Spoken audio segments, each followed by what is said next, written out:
Hello friends, तो कैसे हैं आप लोग। तो फ्रेंड्स, आज मैं आपको इस सेशन में मोस्ट एक्सपेक्टेड क्वेश्चन कराने वाला हूं, जो कि आपके बिहार टीचर या फिर बिहार एसएससी या फिर आप बिहार कांस्टेबल के एग्जाम की प्रिपरेशन कर रहे हो तो आपके लिए बहुत ही ज़्यादा बेनिफिशियल क्लास होने वाला है। और भाई देखो, अगर आप लोग बिहार टीचर की तैयारी कर रहे हो तो अगर आप 1 to 5 में हो, 6 to 8 में हो या फिर 9-10 में हो या 11-12 में हो, तो सभी सब्जेक्ट के लिए यहाँ पर सभी क्लास के लिए आपके ये क्लास होने वाला है।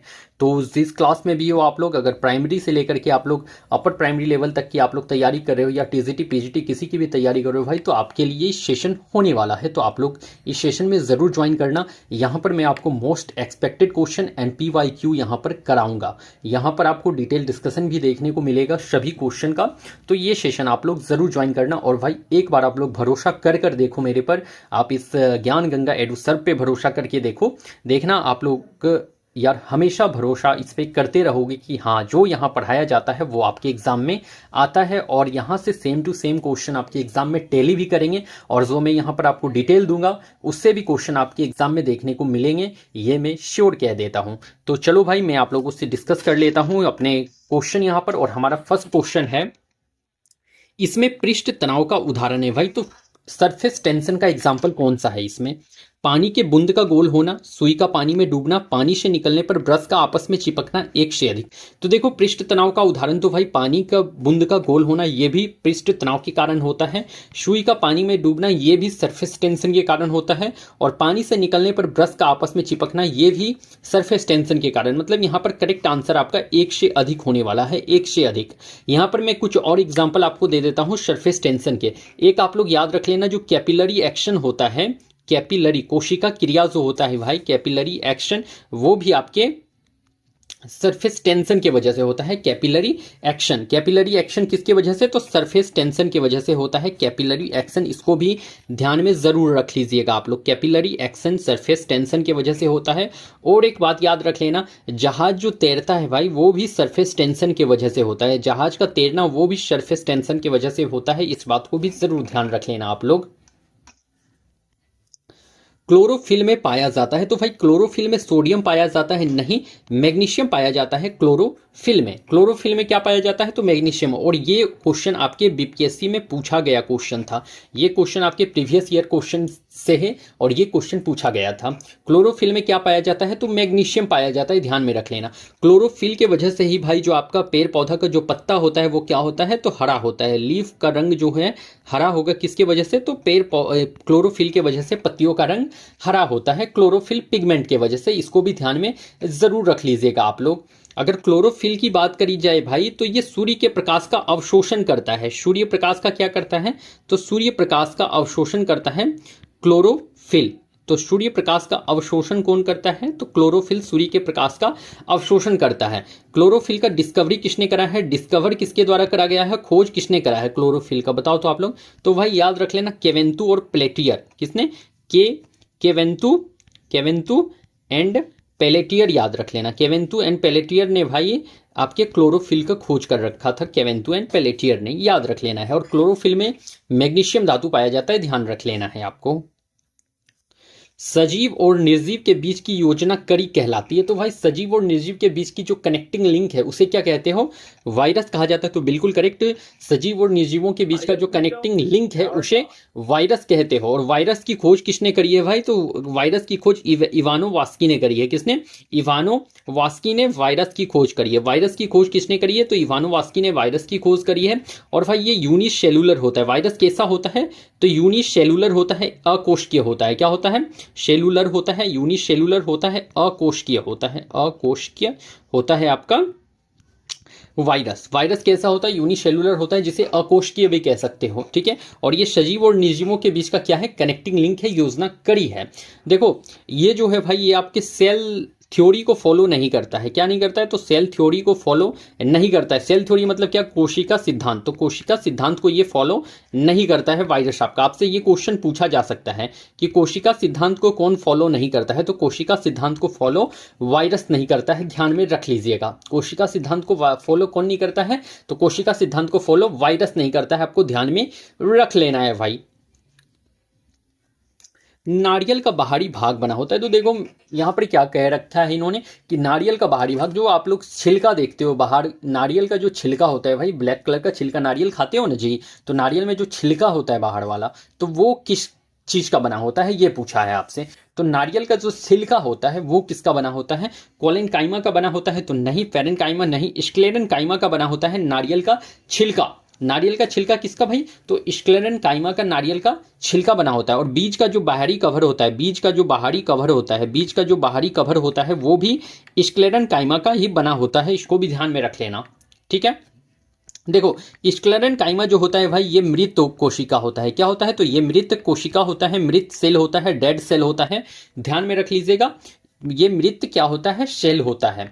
और ये बीज का जो बाहरी कवर होता है वो भी स्क्लेरेनकाइमा का बना होता है। नारियल का छिलका, जो टाइट वाला जो नारियल का छिलका होता है वो भी स्क्लेरेनकाइमा का ही बना होता है। ध्यान में रख लीजिएगा, ठीक है। अगर पेरेनकाइमा की बात करी जाए तो ये देखो, पेरेनकाइमा जो आपके पत्ती में मिलता है, लीफ में, तो पेरेनकाइमा किस में मिलता है? तो लीफ में, पत्तियों में पेरेनकाइमा मिलता है, ठीक है। और देखो कोलेनकाइमा जो होता है भाई, कोलेनकाइमा जो आपके किस में? तो पौधा को ये लचीला बनाता है, पौधा को लचीला बनाता है कोलेनकाइमा, पौधा को लचीला बनाता है कोलेन काइमा, ठीक है। तो पौधा को लचीला कौन बनाता है? तो कोलेनकाइमा बनाता है। और कोलेनकाइमा में भाई एक पेक्टिन प्रोटीन मिलता है। कौन सा प्रोटीन? तो पेक्टिन प्रोटीन मिलता है। कौन सा?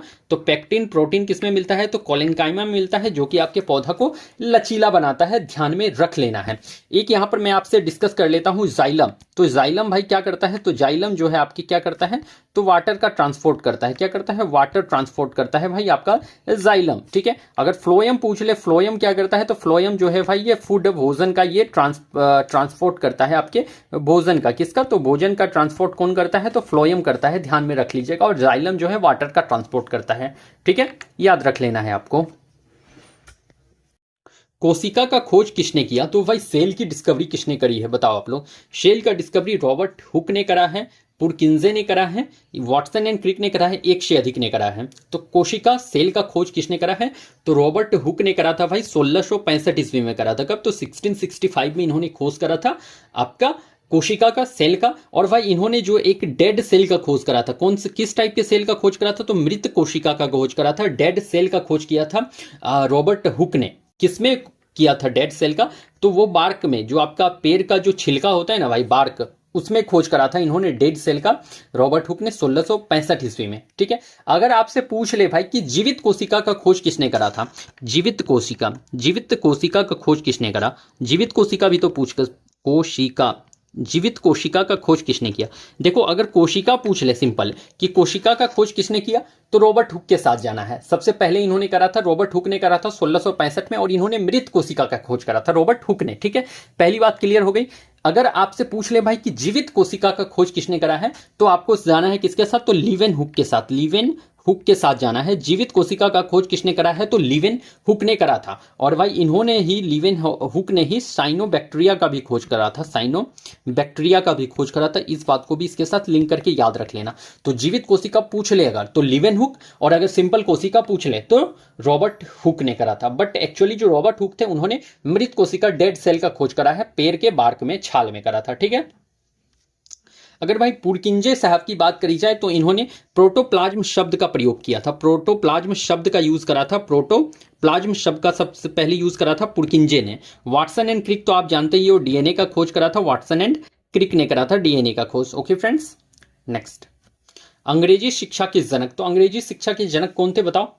मैकाले। तो बिल्कुल करेक्ट है, अंग्रेजी शिक्षा के जनक जो थे भाई मैकाले। और इस टाइम वायसराय कौन थे? आपसे पूछा जा सकता है कि अंग्रेजी शिक्षा के जनक कौन थे, तो मैकाले थे। और इस समय जो वायसराय थे ये कौन थे? वायसराय, तो भाई इस समय वायसराय थे लॉर्ड विलियम बेंटिक थे। कौन थे? तो लॉर्ड विलियम बेंटिक थे। और बेंटिक से 3 कामों को याद रख लेना। बेंटिक ने बेंड करने वाला काम किया। बेंटिक ने क्या काम किया है? ट्रिक से बता दे रहा हूं, बेंटिक ने बेंड किया है ज्यादातर। तो भाई 3 काम इनके याद रख लेना। पहले काम तो याद रख लेना, इन्होंने सती प्रथा का अंत किया था। सती प्रथा का अंत किया कब? तो 1829 में। बेंटिक ने बैंड करने वाला काम किया, तो सती प्रथा का अंत किया कब? तो 1829 में। उसके बाद इन्होंने करा था क्या? तो ठगी प्रथा का अंत किया। ठगी प्रथा का अंत किया था 1830 1830 में। ठगी प्रथा का कब अंत किया? तो 1830 में। और इसके बाद इन्होंने जो है शिशु वध का भी अंत किया था, शिशु वध का भी अंत करा था। और ये शायद 1833 में, शायद जहां तक मैं सही हूं, डेट एक बार देख लेना, 1833 में इन्होंने शिशु वध का अंत करा था। बेंटिक के टाइम पर ही भाई पहला मेडिकल कॉलेज खुला था। क्या खुला था? पहला मेडिकल कॉलेज खुला था। पहला मेडिकल कॉलेज खुला था, ठीक है। और कहां पर खुला था भाई? तो कोलकाता में खुला था। कहां पर? तो कोलकाता में खुला था। और कब? तो 1835 में खुला था पहला मेडिकल कॉलेज कोलकाता में, याद रख लीजिएगा आप लोग। भारत छोड़ो आंदोलन कब से शुरू हुआ? तो 14 जुलाई 1942, 8 अगस्त 1942। तो भारत छोड़ो आंदोलन स्टार्ट हुआ था आज 8 अगस्त 1942 को। बट जो इसका प्रस्ताव जो पारित हुआ था भाई, वो 14 जुलाई 1942 को पारित हुआ था। भारत छोड़ो आंदोलन का प्रस्ताव पारित कब हुआ था? तो 14 जुलाई 1942 को पारित हुआ था। बट भारत छोड़ो आंदोलन स्टार्ट हुआ था 8 अगस्त 1942 को। कहां से? तो बंबई के ग्वालियर टैंक मैदान से। बंबई के ग्वालियर टैंक मैदान से। बंबई के ग्वालियर टैंक मैदान से। ग्वालियर टैंक मैदान से। बंबई के ग्वालियर टैंक मैदान से। बंबई के ग्वालियर टैंक मैदान से स्टार्ट हुआ था 8 अगस्त 1942 को। और इसके बाद भाई 9 अगस्त 1942 को ऑपरेशन जीरो आवर स्टार्ट हो गया था। 9 अगस्त 1942 को ऑपरेशन जीरो आवर स्टार्ट कर दिया था, जिसके तहत जो है सभी बड़े नेता गिरफ्तार हो गए थे। ऑपरेशन जीरो आवर स्टार्ट हो गया था और जिसके तहत सभी बड़े नेता को गिरफ्तार कर लिया गया था। और भारत छोड़ो आंदोलन को ही भाई स्वतः स्फूर्त आंदोलन भी कहा जाता है, कि स्वतः स्फूर्त आंदोलन भी कहा जाता है। स्वतः स्फूर्त आंदोलन भी कहा जाता है भारत छोड़ो आंदोलन को, क्योंकि भाई जब सभी बड़े नेता गिरफ्तार हो गए तो इसमें कोई भी जो है मेन इसमें लीडर नहीं था, नेतृत्व करने वाला कोई नहीं था, तो इसीलिए इसे स्वतः स्फूर्त आंदोलन भी कहा जाता है भारत छोड़ो आंदोलन को। आपसे पूछ ले कि भारत छोड़ो आंदोलन कैसा आंदोलन था, तो भाई स्वतः स्फूर्त आंदोलन था। इसको भी याद जरूर रख लेना है आप लोगों को, ठीक है। विश्व की सबसे ऊंची चोटी है, तो विश्व की सबसे ऊंची चोटी अगर आपसे पूछ ले तो भाई विश्व की सबसे ऊंची चोटी माउंट एवरेस्ट है। करेक्ट है, सबसे करेक्ट यही है, माउंट एवरेस्ट विश्व की सबसे ऊंची चोटी। और इसका हाइट है 8848 या फिर 8850 भी ऑप्शन में दे देता है, तो 8848 या 8850 कुछ भी आए, दोनों में से दोनों करेक्ट है यहाँ पे। तो भारत की विश्व की सबसे ऊंची चोटी माउंट एवरेस्ट है, जो कि आपके कहां पर? तो नेपाल में सिचुएटेड है, नेपाल में स्थित है भाई ये माउंट एवरेस्ट, जो विश्व की सबसे ऊंची चोटी है। देखो इस माउंट एवरेस्ट को भारत में क्या कहा जाता है, तो भारत में माउंट एवरेस्ट को क्या कहा जाता है, आपसे पूछ सकता है ना। तो भारत में माउंट एवरेस्ट को शेरमुख कहा जाता है। क्या कहते हैं? तो भारत में माउंट एवरेस्ट को शेरमुख कहा जाता है। क्या कहते हैं? तो शेरमुख कहा जाता है भारत में। भारत में माउंट एवरेस्ट को शेरमुख कहा जाता है, रट लो इसको। अगर आपसे पूछ ले भाई कि नेपाल में जो है माउंट एवरेस्ट को क्या कहा जाता है, नेपाल में, तो नेपाल में माउंट एवरेस्ट को सागर माथा कहा जाता है। नेपाल में माउंट एवरेस्ट को सागर माथा कहा जाता है। नेपाल में माउंट एवरेस्ट को सागर माथा कहा जाता है। और अगर तिब्बत में पूछ ले कि तिब्बत में माउंट एवरेस्ट को क्या कहा जाता है, तो तिब्बत में माउंट एवरेस्ट को चोमोलुंगमा कहते हैं। चोमोलुंगमा कहा जाता है, चोमोलुंगमा। तिब्बत में माउंट एवरेस्ट को क्या कहते हैं, तो चोमोलुंगमा कहा जाता है। ध्यान में रख लीजिएगा इतनी बात को। गुजरात के तट को कहा जाता है, तो भाई गुजरात के तट को क्या कहते हैं? आपका जो गुजरात का तट है उसे क्या कहते हो? मालाबार तट। तो भाई मालाबार तट तो गुजरात के तट को नहीं, ये केरल के तट को जो है मालाबार तट कहा जाता है। केरल के तट को मालाबार तट कहा जाता है। कोंकण तट कहते हो? तो भाई नहीं, कोंकण तट तो गोवा और महाराष्ट्र के तट को कोंकण तट कहा जाता है। गोवा और महाराष्ट्र के तट को कोंकण तट कहते हैं। गोवा और महाराष्ट्र के तट को कोंकण तट कहते हैं। काठियावाड़ तट कहते हो भाई? तो बिल्कुल करेक्ट है, काठियावाड़ तट कहा जाता है। गुजरात के तट को काठियावाड़ तट कहा जाता है। अगर कोरोमंडल तट की बात करी जाए तो आंध्र प्रदेश और तमिलनाडु, आंध्र प्रदेश और तमिलनाडु के तट को कोरोमंडल तट कहते हैं। आंध्र प्रदेश और तमिलनाडु के तट को कोरोमंडल तट कहते हैं। अगर आपसे पूछ ले कि पायन तट कहाँ के तट के कहते हैं, पायन तट, तो पायन तट याद रख लेना आप लोग, ये तमिलनाडु के तट को पायन तट कहा जाता है। तमिलनाडु के तट को पायन तट कहा जाता है, ध्यान में रख लेना है आप लोगों को। ओके फ्रेंड्स, चलिए फिर नेक्स्ट क्वेश्चन की तरफ।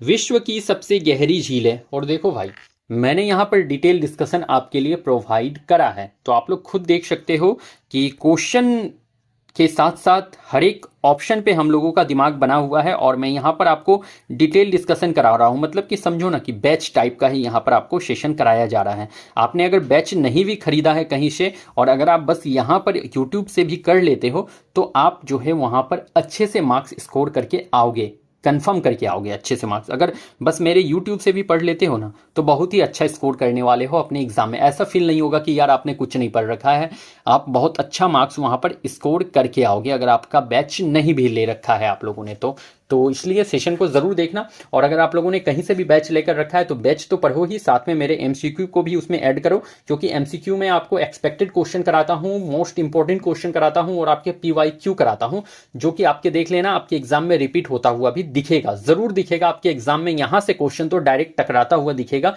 ये आप लोग देख लेना, ठीक है। तो चलो आगे। तो विश्व की सबसे गहरी झील टीटीकाका, तो भाई विश्व की सबसे गहरी झील टीटीकाका तो नहीं है। बेकाल झील तो बिल्कुल विश्व की सबसे गहरी झील बेकाल झील है, जो कि आपके रूस में है। कहाँ पर है बेकाल झील, कहाँ है तो भाई रशिया में है, आपके रूस में है बेकाल झील। अगर टीटीकाका की बात करी जाए भाई तो ये विश्व का सबसे ऊंचा झील है। दुनिया का सबसे ऊंचा झील जो है वो टीटीकाका है। विश्व का सबसे ऊंचा झील कौन सा है तो टीटीकाका है, याद रख लीजिएगा। वुलर झील का पूछ ले तो ये देखो भारत का जो है मीठे पानी का झील है, भारत का मीठे पानी का झील, भारत का मीठे पानी का झील कौन सा है, भारत का मीठे पानी का झील कौन है तो वुलर झील है आपके, जो कि जम्मू एंड कश्मीर में सिचुएटेड है, ठीक है। अगर चिल्का झील पूछ ले तो भारत का खारे पानी का झील, भारत का खारे पानी का झील, भारत का खारे पानी का झील अगर पूछ ले तो आपको चिल्का झील के साथ जाना है। चिल्का झील जो कि आपके उड़ीसा में है, उड़ीसा में है चिल्का झील। भारत का खारे पानी का झील चिल्का झील उड़ीसा में है, और मीठे पानी का झील वुलर झील जो कि जम्मू कश्मीर में है, ठीक है। भारत में खारे पानी की सबसे बड़ी झील है, तो देखो पीछे मैंने डिस्कस कर रखा है और अभी और वही क्वेश्चन यहाँ सेम टू सेम रिपीट हुआ है। देखो तो भारत में खारे पानी की सबसे बड़ी झील जो है चिल्का झील है भाई, यही करेक्ट है, और ये आपके उड़ीसा में सिचुएटेड है। भारत का खारे पानी का सबसे बड़ा झील कौन सा है तो चिल्का झील उड़ीसा में। वुलर झील है जो भारत में मीठे पानी का सबसे बड़ा झील, तो भारत में मीठे पानी का सबसे बड़ा झील कौन सा है तो वुलर झील है, इसको भी याद रख लीजिएगा। और अगर आपसे पूछ ले कि कैस्पियन सागर क्या है तो विश्व में खारे पानी का सबसे बड़ा झील, विश्व में खारे पानी का सबसे बड़ा झील, तो खारे पानी का सबसे बड़ा झील, ठीक है। तो विश्व में खारे पानी का सबसे बड़ा झील कौन सा है तो कैस्पियन सागर है। और सुपेरियर सागर क्या है भाई तो विश्व में मीठे पानी का सबसे बड़ा झील, विश्व में मीठे पानी का सबसे बड़ा झील, तो विश्व में मीठे पानी का सबसे बड़ा झील कौन सा है तो सुपीरियर झील। सुपीरियर से याद लोगे, सुपीरियर का मतलब होता है सुपर, तो जो मीठा पानी है वो सबसे सुपर कहाँ का है भाई तो सुपीरियर झील का है। मीठा पानी सबसे सुपर कहाँ है विश्व में तो सुपीरियर झील का है। सबसे मीठा कहाँ का है तो सुपीरियर झील का, इसलिए सुपीरियर सुपर पानी है तो सुपीरियर झील का हो जाएगा। इस तरह से याद रख लीजिएगा, याद रहेगा इजिली, ओके। जमीन जो चारों तरफ पानी से घिरा होता है, तो जमीन जो चारों तरफ से भाई तो चारों तरफ से पानी से घिरा हुआ जो जमीन है उसे क्या कहते हो, ये पूछ रखा है आपसे। तो द्वीप, तो चारों तरफ से पानी से घिरा हुआ है तो द्वीप कहते हैं, बिल्कुल करेक्ट। प्रायद्वीप अगर पूछ ले भाई तो तीन तरफ से पानी से घिरा हुआ जमीन है, जमीन जो तीन तरफ से पानी से घिरा हुआ है, थ्री साइड से अगर पानी से घिरा हुआ है तो उसे प्रायद्वीप कहते हैं। तीन तरफ पानी से घिरा हुआ है तो उसे प्रायद्वीप कहा जाता है, ठीक है फ्रेंड्स, ये याद रख लीजिएगा। मावत जो है भाई ये एक वर्षा है, और ये तो बस हो गया। आगे 1857 की क्रांति शुरू हुई, तो देखो 1857 की क्रांति जो स्टार्ट हुआ था वो मेरठ से हुआ था भाई, मेरठ से स्टार्ट हुआ था। और कब स्टार्ट हुआ था तो 10 मई 1857 को जो है आपका 1857 का रिवोल्ट स्टार्ट हुआ था, ठीक है। अगर यहां पर पूछ ले आपसे कि जगदीशपुर से याद रख लीजिएगा, बाबू कुंवर सिंह ने जो है 1857 की क्रांति का नेतृत्व करा था। कुंवर सिंह ने, जगदीशपुर जो आपके बिहार वाले एरिया से बिलोंग करते थे, जगदीशपुर बिहार में है, और यहां से जो है कुंवर सिंह ने 1857 की क्रांति का नेतृत्व किया है। अगर आपसे पूछ ले कि बिहार में 1857 की क्रांति स्टार्ट कब से हुई, तो देखो बिहार में 1857 का क्रांति स्टार्ट जो हुआ था वो 12 जून 1857 को हुआ था। और कहां से तो रोहिणी देवघर से हुआ, तो रोहिणी देवघर से बिहार में 1857 की क्रांति स्टार्ट हुई, ठीक है। और 12 जून 1857, ये रोहिणी एक्चुअली जो है भाई उस टाइम तो बिहार में हुआ करता था, बट अभी जो प्रेजेंट टाइम में है ये झारखंड में पड़ता है, और देवघर जो बाबा धाम है वहां पर ये रोहिणी एक जगह का नाम है, ठीक है, याद रख लीजिएगा इसको। तो रोहिणी अभी एग्जैक्ट टाइम पे जो है ये देवघर का पार्ट है, ठीक है। अगर आपसे पूछ ले कि 1857 की क्रांति के समय जो वायसराय थे भाई कौन, या गवर्नर जनरल कौन थे, गवर्नर जनरल कौन थे तो लॉर्ड कैनिंग, याद रख लीजिएगा लॉर्ड कैनिंग। और अगर ब्रिटेन के प्रधानमंत्री पूछ ले, ब्रिटेन के प्रधानमंत्री पूछ ले तो पाम ऑस्टिन याद रख लीजिएगा, पाम ऑस्टिन याद रख लीजिएगा। पाम ऑस्टिन जो थे वो ब्रिटेन के प्रधानमंत्री थे 1857 की क्रांति के समय। अगर पूछ ले आपसे कि 1857 की क्रांति के समय जो वो संदेश फैलाया गया था वो किससे फैलाया गया था, तो कमल और रोटी से फैलाया गया था। 1857 की क्रांति के समय जो संदेश फैलाया गया था विद्रोह करने का, वो किससे फैलाया गया था, तो कमल और रोटी से फैलाया गया था संदेश। याद रख लेना है आपको, ठीक है। पहली जनगणना हुई तो फर्स्ट सेंसस जो हुआ है, जनगणना हुआ है, वो किसके टाइम पर, लॉर्ड मेयो। तो बिल्कुल करेक्ट है भाई। तो पहला सेंसस जो हुआ है लॉर्ड मेयो के टाइम पर हुआ था और 1872 में हुआ था। बट जो ये सेंसस था ये कंप्लीट नहीं हो सका था, ठीक है। ये सेंसस जो है 1872 में लॉर्ड मेयो के टाइम वाला कंप्लीट नहीं हो सका था। इसके बाद जो है लॉर्ड मेयो के टाइम लॉर्ड रिपन ने जो है नियमित जनगणना कराई है, नियमित जनगणना, जो कि आपका कंप्लीट हो गया था। नियमित जनगणना, नियमित सेंसस कराया भाई इन्होंने लॉर्ड रिपन ने, जो कि आपके 1881 में हुआ था, 1881। तो पहली नियमित जनगणना अगर पूछ ले तो लॉर्ड रिपन के द्वारा 1881 में हुआ था। रिपन से याद रख लीजिएगा भाई कि कारखाना अधिनियम इन्हीं के समय पे आया था। कारखाना अधिनियम, कारखाना अधिनियम आपसे पूछ लेगा कि कारखाना अधिनियम किसके टाइम पर आया है, तो लॉर्ड रिपन के टाइम पर आया है। अगर भाई आपसे पूछ ले कि पंचायत और नगर निगम का गठन किसके टाइम पर हुआ, तो लॉर्ड रिपन के टाइम पे। पंचायत और नगर निगम का गठन कब, तो लॉर्ड रिपन के टाइम पर हुआ है। लॉर्ड रिपन के टाइम पर ही इल्बर्ट बिल आया था, इल्बर्ट बिल आया था। और इल्बर्ट बिल को ही भाई श्वेत विद्रोह भी कहा जाता था। श्वेत विद्रोह भी का इसके विरोध में हुआ था, श्वेत विद्रोह, ठीक है। श्वेत विद्रोह इल्बर्ट बिल को ही कहा गया था, श्वेत विद्रोह। और देखो लॉर्ड रिपन ने ही जो वर्नाकुलर प्रेस एक्ट को क्या किया था, तो बंद किया था। वर्नाकुलर प्रेस एक्ट को बंद किया था लॉर्ड रिपन ने। वर्नाकुलर प्रेस एक्ट को बंद किसने किया, तो लॉर्ड रिपन ने करा था 1882 में। ये भी याद रख लीजिएगा। स्वतंत्र भारत के पहले गैर कांग्रेसी प्रधानमंत्री, तो स्वतंत्र भारत के पहले गैर कांग्रेसी प्रधानमंत्री कौन थे बताओ आप लोग। तो देखो मोरारजी देसाई, तो बिल्कुल यही करेक्ट हो जाते हैं। स्वतंत्र भारत के पहले गैर कांग्रेसी प्रधानमंत्री जो थे वो मोरारजी देसाई हो जाते हैं। अगर नीलम संजीव रेड्डी आपसे पूछ ले भाई कि नीलम संजीव रेड्डी कौन थे, बताओ तो आप लोग, कोई बता सकता है कि नीलम संजीव रेड्डी कौन थे, तो भाई नीलम संजीव रेड्डी जो थे ये भारत के पहले निर्विरोध राष्ट्रपति थे। कौन थे, भारत के पहले निर्विरोध राष्ट्रपति, निर्विरोध भारत के पहले निर्विरोध निर्वाचित राष्ट्रपति, तो भारत के पहले निर्विरोध निर्वाचित राष्ट्रपति कौन थे, तो नीलम संजीव रेड्डी याद रख लीजिएगा। तो भारत के पहले निर्विरोध निर्वाचित राष्ट्रपति नीलम संजीव रेड्डी। याद रख लेना है कि पहले निर्विरोध कौन चुने गए थे राष्ट्रपति, तो नीलम संजीव रेड्डी। और नीलम संजीव रेड्डी ही वो शख्स थे जो कि पहले निर्विरोध राष्ट्रपति थे। याद कर लो भाई, अभी रट लो इसे। पीवी नरसिम्हा राव की अगर बात करी जाए तो 73वां और 74वां संविधान संशोधन के समय यही हमारे भारत के प्रधानमंत्री थे।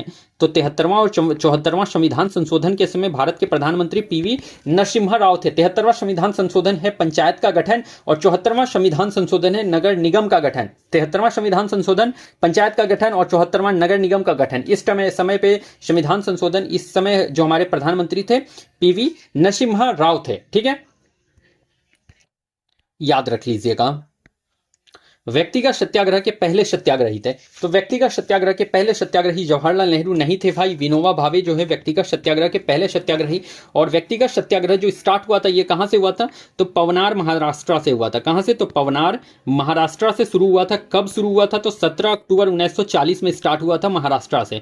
17 अक्टूबर 1940 को महाराष्ट्र पवनार से जो है व्यक्तिगत सत्याग्रह स्टार्ट हुआ था। और किसके आह्वान पे हुआ था व्यक्तिगत सत्याग्रह शुरू, तो महात्मा गांधी के कहने पर व्यक्तिगत सत्याग्रह शुरू करा गया था। और इसमें जो पहले सत्याग्रही थे वो विनोबा भावे थे, जो कि मैंने यहां बता रखा है। तो पहले सत्याग्रही विनोबा भावे। अगर सेकेंड सत्याग्रही आपसे पूछ ले तो जवाहरलाल नेहरू याद रख लीजिएगा। दूसरे सत्याग्रही कौन, तो जवाहरलाल नेहरू। और थर्ड सत्याग्रही अगर आपसे पूछ ले तो भाई ब्रह्मदत्त याद रख लीजिएगा, ब्रह्मदत्त याद रख लीजिएगा। तीसरे सत्याग्रही अगर बिहार से पूछ ले, बिहार से व्यक्तिगत सत्याग्रह के पहले सत्याग्रही कौन थे, तो कृष्ण सिंह थे, याद रख लीजिएगा। बिहार से व्यक्तिगत सत्याग्रह के पहले सत्याग्रही ही श्री कृष्ण सिंह, जो कि बिहार के फर्स्ट सीएम आपके हो जाते हैं और इन्हें ही बिहार केसरी के नाम से भी जाना जाता था, श्री कृष्ण सिंह को। ठीक है, इतनी बातों को ध्यान में जरूर रख लेना है आप लोगों को भाई। अगर विनोबा भावे, यहाँ पर मैं एक बात और बता देता हूं कि विनोबा भावे ने जो है जय जगत का भी नारा दिया था। जय जगत का नारा किसने दिया? तो जय जगत का नारा विनोबा भावे ने दिया था, याद रख लीजिएगा आप लोग। ठीक है, जय जगत का नारा किसने? तो विनोबा भावे ने दिया था भाई जय जगत का नारा। सारे जहां से अच्छा हिंदुस्तान हमारा नारा दिया, तो भाई सारे जहां से अच्छा हिंदुस्तान हमारा मोहम्मद इकबाल ने दिया, भगत सिंह ने दिया, गांधी जी ने दिया, लाला लाजपत राय।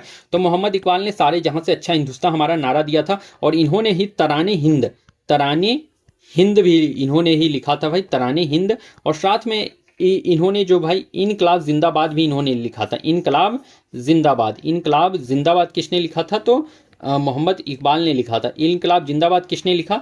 तो इकबाल ने लिखा था भाई। और ये बंग ए दर्रा में लिखा था। किस में लिखा था? इनकलाब जिंदाबाद। तो बंग ए दर्रा में इन्होंने इनकलाब जिंदाबाद लिखा था मोहम्मद इकबाल ने।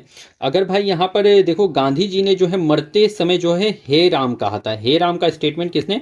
तो गांधी जी ने दिया था, हे राम। लाला लाजपत राय ने क्या कहा था भाई? तो जब इन्हें जो है ये साइमन कमीशन के समय जब इनके सर पे लाठी लगी थी, तो इस समय लाला लाजपत राय कहे थे कि मेरे सर पर जो है लाठी का एक एक प्रहार अंग्रेज के एक ताबूत पर किल साबित होगा। ये स्टेटमेंट लाला लाजपत राय ने दिया था कि मेरे सर पर लाठी का एक एक प्रहार अंग्रेज के ताबूत पर किल साबित होगा। ये लाला लाजपत राय ने कहा था साइमन कमीशन के विरोध के समय जब इनके सर पे लाठी लगा था सैंडर्स के कहने पर। ठीक है,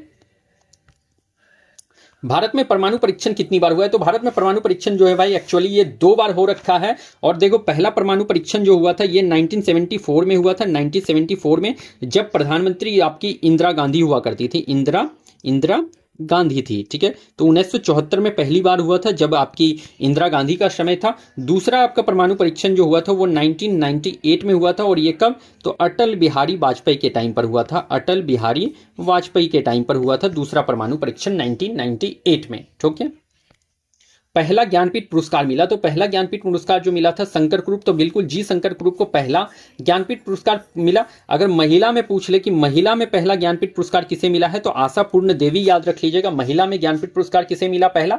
तो आशा पूर्ण देवी। और अगर हिंदी भाषा में पूछ ले कि हिंदी भाषा में पहला ज्ञानपीठ पुरस्कार किसे मिला है, तो सुमित्रा नंदन पंत को। हिंदी भाषा में जो है पहला ज्ञानपीठ पुरस्कार किसे मिला? हिंदी भाषा में पहला ज्ञानपीठ पुरस्कार किसे मिला? तो सुमित्रा नंदन पंत को याद रख लेना है।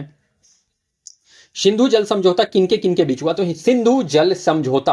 और सिंधु जल समझौता कराया किसने थे भाई? तो वर्ल्ड बैंक ने कराया था सिंधु जल समझौता। विश्व बैंक ने जो है, वर्ल्ड बैंक ने सिंधु समझौता कराया था। कब? तो 1960 में, 1960 में कराया था। और ये भारत और पाकिस्तान के बीच का समझौता था। किसके किसके बीच का? तो भारत और पाकिस्तान के बीच जो है सिंधु जल समझौता हुआ था। और इस समझौता के तहत जो है भाई भारत को जो है सतलज व्यास और रावी नदी दिया गया। सतलज व्यास और रावी नदी का पानी दिया गया। सतलज व्यास और रावी नदी का पानी दिया गया आपके भारत को। और पाकिस्तान को जो है झेलम, चिनाब और सिंधु नदी का पानी दिया गया। झेलम, चिनाब और सिंधु नदी का पानी दिया गया। ठीक है, तो सिंधु जल समझौता किनके किनके बीच? भारत और पाकिस्तान के बीच। वर्ल्ड बैंक ने कराया 1960 में। भारत को 3 नदी मिला, पाकिस्तान को 3 नदी मिला भाई, झेलम, चिनाब और सिंधु। रट लो अभी के अभी आप लोग।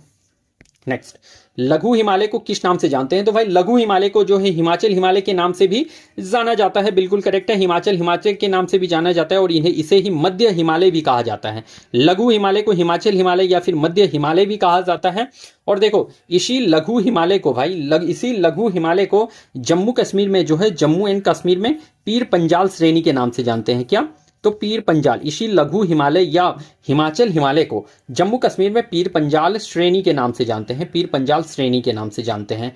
अगर पूछ ले भाई कि हिमाचल प्रदेश में क्या नाम से जानते हैं? हिमाचल प्रदेश में इसे धौलाधार श्रेणी के नाम से जानते हैं। धौलाधार श्रेणी के नाम से जानते हैं। तो हिमाचल प्रदेश में धौलाधार श्रेणी के नाम से जानते हैं। और अगर भाई उत्तराखंड पूछ ले, उत्तराखंड में जो है मध्य हिमालय या लघु हिमालय को उत्तराखंड में नाग टिब्बा के नाम से जानते हैं। नाग टिब्बा के नाम से जानते हैं खंड में। और अगर नेपाल में पूछ ले कि नेपाल में जो है मध्य हिमालय को किस नाम से जाना जाता है, तो नेपाल में महाभारत श्रेणी के नाम से जाना जाता है। नेपाल में मध्य हिमालय को किस नाम से, तो महाभारत श्रेणी के नाम से जाना जाता है। उत्तराखंड में नाग टिब्बा, हिमाचल प्रदेश में धौलाधार श्रेणी, एंड जम्मू कश्मीर में पीर पंजाल श्रेणी के नाम से मध्य हिमालय को जाना जाता है। मध्य हिमालय में ही भाई एक घास का मैदान मिलता है, घास का मैदान जो है मध्य हिमालय में ही मिलता है, जिसे जम्मू कश्मीर में मर्ग कहते हैं। जम्मू एंड कश्मीर में क्या कहा जाता है, घास के हिमालय को मर्ग कहा जाता है, जैसे कि गुलनमर्ग, खिलनमर्ग ऐसे है, आपका मर्ग कहते हैं जम्मू कश्मीर में। और अगर पूछ ले आपसे कि घास के मैदान को जो है उत्तराखंड में क्या कहा जाता है, उत्तराखंड में जो कहते हैं वो बुग्याल या पयार कहा जाता है, बुग्याल या पयार। तो उत्तराखंड में घास के मैदान को बुग्याल या पयार कहा जाता है और जम्मू कश्मीर में मर्ग कहते हैं। ठीक है। सिलिकॉन वैली स्थित है, तो सिलिकॉन वैली मध्य प्रदेश में नहीं, मध्य प्रदेश को भाई बाघों का राज्य कहा जाता है, बाघों का राज्य। ठीक है। जो टाइगर स्टेट है वो मध्य प्रदेश है, और यहाँ पर सबसे ज्यादा आपका टाइगर रिजर्व भी है। ठीक है। सबसे ज्यादा यहाँ पर टाइगर रिजर्व भी है, इसीलिए बाघों का राज्य मध्य प्रदेश को ही कहा जाता है। यहाँ मध्य प्रदेश में वन सबसे ज्यादा है, ये भी याद रख लीजिएगा। बेंगलोर, सिलिकॉन वैली जो है आपके बेंगलोर में स्थित है। सिलिकॉन वैली कहाँ, तो बेंगलोर में स्थित है। और अगर उद्यान शहर भी आपसे पूछ ले तो उद्यान शहर भी बेंगलोर को ही कहा जाता है, उद्यान शहर भी बेंगलोर को कहते हैं। भारत का कोलार और हट्टी का खदान, तो देखो क्या, तो भारत का कोलार भाई, एक तो कोलार याद रख लेना, और हट्टी का खदान, हट्टी का खदान किस धातु के लिए प्रसिद्ध है, तो प्रसिद्ध है ये सोना के लिए। बिल्कुल, कोलार और हट्टी का खदान जो है प्रसिद्ध है सोना के लिए, फेमस है सोना के लिए। अगर भाई तांबा का बात करी जाए तो तांबा का जो आपका मध्य प्रदेश का मलंज खंड है वो तांबा के लिए फेमस है। मध्य प्रदेश का मलंज खंड, मध्य प्रदेश का मलंज खंड जो है, मलंज खंड जो है वो तांबा के लिए फेमस है। कोयला के लिए जो है आपका जो रानीगंज है, रानीगंज और झरिया याद रख लीजिएगा, रानीगंज और झरिया आपके कोयला के लिए फेमस है, रानीगंज और झरिया आपके कोयला के लिए फेमस है। ठीक है, याद रख लीजिएगा। तो फ्रेंड्स, हमारा आज का सेशन यहाँ पर कंप्लीट होता है, और मैंने यहाँ पर आपसे डिटेल डिस्कशन कर रखा है। और देखो यहाँ पर क्वेश्चन आप लोगों को काउंट नहीं करना है, अप्रॉक्स मैंने यहाँ पर 28 से 30 क्वेश्चन कराए हैं, बट डिटेल डिस्कशन मिलाकर जो है आपका यहाँ पर 150 से 200 क्वेश्चन कंप्लीट हुआ है। 28 से 30 क्वेश्चन है, बट आप लोगों को 150 से 200 क्वेश्चन के आंसर यहाँ पर मिले हैं। तो एक बस 30 मिनट के सेशन में आपका 150 से 200 क्वेश्चन कंप्लीट हुआ है। तो ये एक मामूली सेशन नहीं है, इस सेशन को बहुत ही आप लोग सीरियसली लो। अगर एग्जाम में आपको रिजल्ट चाहिए ना, तो इस सेशन को सीरियसली ले लो मेरे भाई। अगर एग्जाम में रिजल्ट चाहिए तो सेशन को सीरियसली ले लो कि हाँ, क्योंकि यह सिर्फ ABC वाला सेशन नहीं है कि ऑप्शन देखो और टिक लगाओ, वो वाला सेशन है। ये सेशन वो है जो कि आपको आपका रिजल्ट देगा, और ये सेशन है डिटेल डिस्कशन वाला सेशन, और ये सेशन है बस कुछ क्वेश्चन में ही 150 से 200 क्वेश्चन कंप्लीट कराने वाला सेशन है। तो इस सेशन को जरूर ज्वाइन करें, और पसंद आए तो लाइक शेयर एंड कमेंट जरूर करें, और हो सके तो मेरे चैनल को सब्सक्राइब करें, और ज्यादा से ज्यादा सब्सक्राइब करवाएं भी। तो चलो फिर मैं मिलता हूं कल आप लोगों से किसी नेक्स्ट वीडियो के साथ। तब तक के लिए आप लोगों को thank you and best of luck.